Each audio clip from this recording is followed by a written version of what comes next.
Assalamualaikum warahmatullahi wabarakatuh.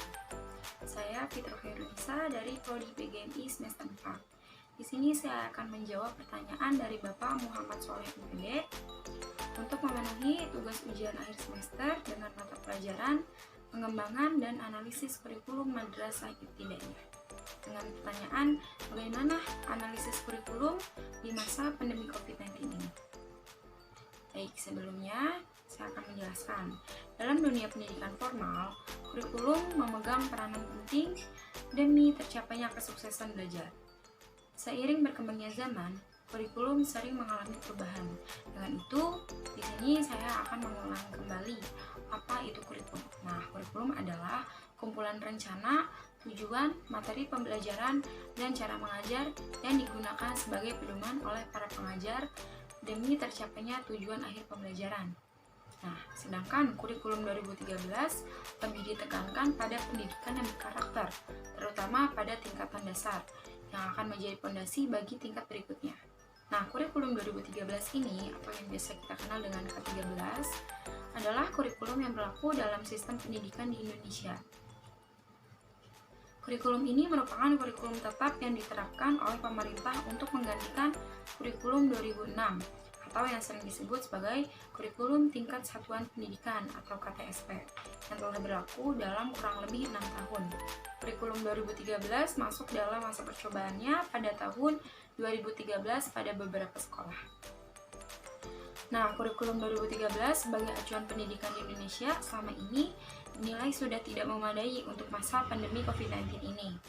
Karena itu, pemerintah didesak agar segera mengembangkan kurikulum baru yang lebih sesuai dengan kondisi siswa, guru, dan sekolah saat masa darurat kesehatan seperti sekarang ini. Pada pandemi sekarang, sekolah memerlukan kurikulum yang lebih sederhana, membumi, dan sesuai kebutuhan serta keadaan siswa, para guru, dan orang tua. Kurikulum saat ini masih terlalu padat sehingga sulit diterapkan untuk pembelajaran dari rumah di era pandemi ini. Nah, maka dari itu perlu disusun kurikulum yang lebih praktis dan aplikatif. Oleh karena itu, di masa pandemi ini, pemerintah memutuskan untuk menggunakan PJJ atau yang biasa kita kenal dengan pembelajaran jarak jauh.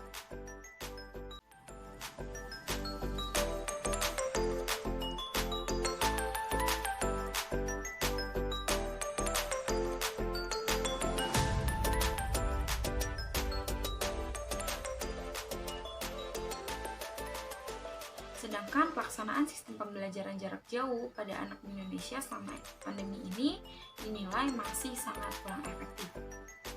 Nah, ada beberapa hal juga yang dinilai menjadi kendala dalam melakukan PJJ.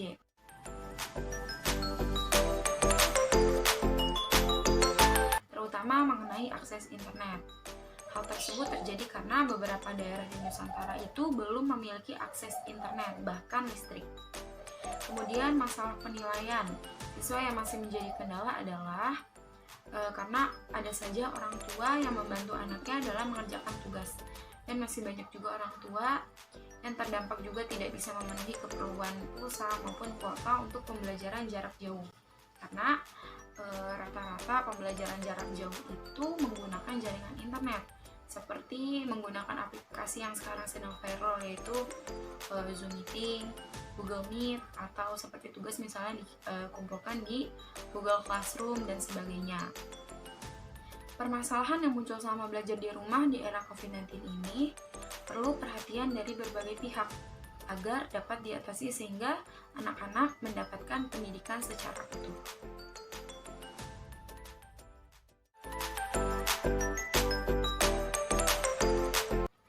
Menurut Komisioner Bidang Pendidikan Komisi Perlindungan Anak Indonesia, Ibu Retno Listiarti, kurikulum 2013 harus disederhanakan menjadi kurikulum darurat kesehatan. Caranya, Kementerian Pendidikan dan Kebudayaan atau Kemendikbud memilih dan memilah potensi dasar mana saja yang penting diberikan. Ketika normal baru nanti, anak-anak belajar bergantian, sistem shift demi menjaga jarak, tidak ada jam istirahat, jam tatap mukanya diperpendek, dan sebagainya. Kalau jam belajar saja dipersingkat, kurikulumnya juga harus menyesuaikan. Misalnya untuk SD, dari 60 kompetensi dasar dapat dikurangi menjadi 30 kompetensi dasar. Itu kata Ibu Retno. Meskipun tidak semua anak-anak dapat melakukan pembelajaran daring karena faktor infrastruktur. Hal ini yang paling penting adalah pembelajaran itu harus tetap berlangsung meskipun mereka melakukan pembelajaran itu dari rumah. Jika pemerintah memutuskan melanjutkan pembelajaran jarak jauh atau PJJ, para guru tidak boleh memindahkan sekolahnya ke rumah. Maka dengan itu, perlu disusun jam pengajaran dengan para guru yang lain, sehingga tidak membebani siswa dan orang tua yang membantu anaknya belajar di rumah. Namun, pilihlah materi-materi esensial yang perlu dilakukan oleh anak-anak di rumah. Menurut Bapak Hamid Muhammad, beliau mengetahui masih terdapat daerah yang minim infrastruktur teknologi, jaringan internet dan listrik. Ia berpesan bahwa proses pembelajaran di rumah harus disesuaikan dengan minat dan kondisi si anak masing-masing. Jadi jangan disamaratakan untuk semua anak. Harus memperhatikan semua kondisi lingkungan anak-anak, termasuk akses terhadap internet. Anak-anak seperti ini, pembelajarannya itu sangat manual, yaitu menggunakan radio, TV, hingga kunjungan guru ke rumah-rumah siswa secara berkala. Nah, inilah saatnya guru melakukan inovasi pembelajaran sesuai dengan kondisi daerahnya, serta guru dan orang tua harus rajin-rajin berkoordinasi dan jeli dalam mengadaptasi metode pembelajarannya. Bagi para tenaga pengajar atau guru, tugas-tugas yang diberikan kepada siswa tidak harus dinilai seperti biasanya di sekolah, akan tetapi penilaian lebih banyak kualitatif yang sifatnya lebih memberi motivasi dan dorongan kepada anak-anak. Jadi lebih disemangatkan lagi bagaimana dia tetap mencari ilmu di masa pandemi sekarang ini, gitu. Bagaimana pentingnya ilmu, gitu. Jadi walaupun sekarang keadaannya sangat terbatas, kita nggak boleh tatap muka, nggak boleh berkerumun, jadi tetap harus diberi motivasi bagaimana pentingnya pendidikan itu. Menurut saya sendiri terkait dengan kumpulan tugas, bisa juga orang tua atau wali murid yang datang ke sekolah pada hari yang telah disepakati, pada hari yang telah ditentukan, yaitu untuk menyerahkan tugas kepada guru yang bersangkutan. Misalnya setiap hari Sabtu contohnya, yaitu mulai dari pukul 7 sampai dengan pukul 9 itu untuk wali murid kelas 1. Nah, itu pun yang datang tidak semua wali murid, hanya beberapa saja yang memang merasa kesulitan dalam mendampingi anaknya saat belajar melalui jaringan internet. Karena tidak semua orang tua paham menggunakan jaringan internet. Mungkin ada beberapa yang bingung, gaptek, jadi mereka lebih memilih untuk mengerjakannya di buku tulis.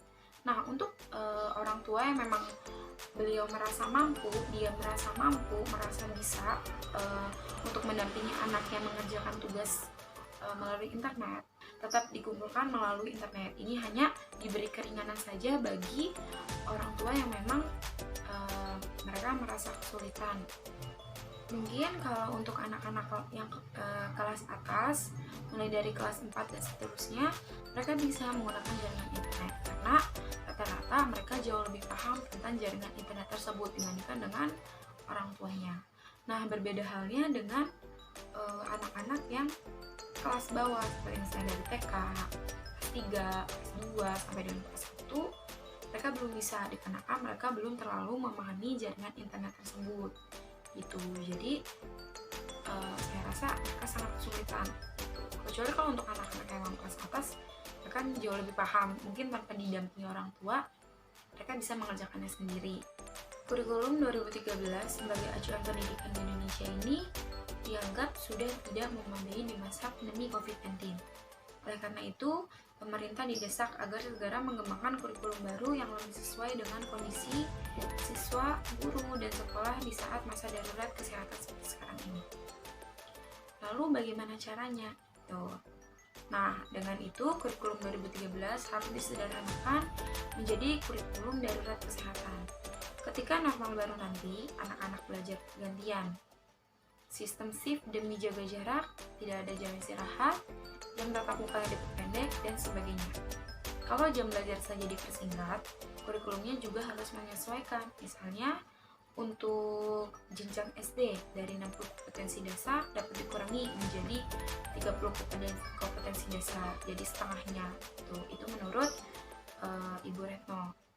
Selanjutnya, Pelaksanaan sistem pembelajaran jarak jauh yang dianggap masih kurang efektif. Lalu bagaimana cara untuk mensiasatinya? Di masa pandemi COVID-19 ini, kalau bukan dengan menggunakan PJJ, pembelajaran jarak jauh, bagaimana kegiatan belajar mengajar kita itu tetap terlaksana? Nah, dengan itu, jika pemerintah memutuskan melanjutkan pembelajaran jarak jauh, para guru itu tidak boleh memindahkan sekolah ke rumah, hanya saja perlu disusun jam pengajarannya nih dengan guru-guru yang lain, sehingga tidak membebani siswa dan orang tua yang membantu anaknya belajar di rumah. Seperti yang tadi setelah dikatakan oleh Ibu Retno, misalnya kompetensi dasar yang ada di SD itu ada 60, maka dikurangi menjadi 30. Masalah selanjutnya adalah masalah mengenai akses internet. Nah, banyak kan memang dengan beberapa daerah Nusantara yang memang akses internetnya itu kurang gitu. Maka dengan itu pembelajaran di rumah harus disesuaikan dengan minat dan kondisi masing-masing anak. Jadi jangan disamaratakan untuk semua anak, harus memperhatikan semua kondisi lingkungan anak-anak, termasuk akses terhadap internet. Anak-anak seperti ini pembelajarannya sangat manual, yaitu menggunakan radio, TV, hingga kunjungan guru ke rumah mahasiswa secara berkala. Nah, inilah saatnya guru untuk melakukan inovasi pembelajaran sesuai dengan kondisi daerahnya. Jadi, mungkin pembelajarannya harus diadakan sekreatif mungkin, begitu, lebih menarik lagi. Mungkin K13 ini kita menggunakan pembelajaran yang memang menarik kalau di sekolah. Nah, karena sedang menghadapi pandemi ini, mungkin harus lebih menarik lagi bagaimana caranya kita untuk menarik minat siswa itu. Nah, baik, untuk selanjutnya itu ada kendala mengenai penilaian siswa. Nah, untuk bagian tadi telah dijelaskan, menurut Bapak Hamid Muhammad, tugas-tugas yang diberikan kepada siswa itu tidak harus dinilai seperti biasanya, yaitu dinilai di sekolah. Akan tetapi penilaian lebih banyak menggunakan kualitatif yang sifatnya memberikan motivasi kepada anak-anak, seperti yang tadi telah dibahas. Menurut saya pribadi, pengumpulan tugas bisa melalui orang tua wali murid yang datang ke sekolah, jadi tidak berkerumun. Kan kalau memang anak-anaknya ikut, pasti kan mereka berkerumun, namanya anak-anak main apa segala macam kan. Kalau memang orang tua itu kan sudah tahu protokol kesehatan, jadi datang memberikan tugas, mungkin setelah itu mereka bisa langsung pulang gitu kan. Kalau anak-anak tidak bisa, mereka datang ketemu temannya, pasti mereka bermain, akhirnya interaksinya semakin banyak. Sedangkan di masa COVID-19 ini kita harus mengurangi interaksi dengan orang lain, atau lebih tepatnya menerapkan social distancing, jaga jarak. Jadi dengan itu orang tua datang ke sekolah dengan jam yang telah ditentukan. Mungkin cukup sekian jawaban dari saya, paparan materi dasar dari saya. Kurang lebihnya saya mohon maaf. Billahi taufiq wal hidayah. Assalamualaikum warahmatullahi wabarakatuh.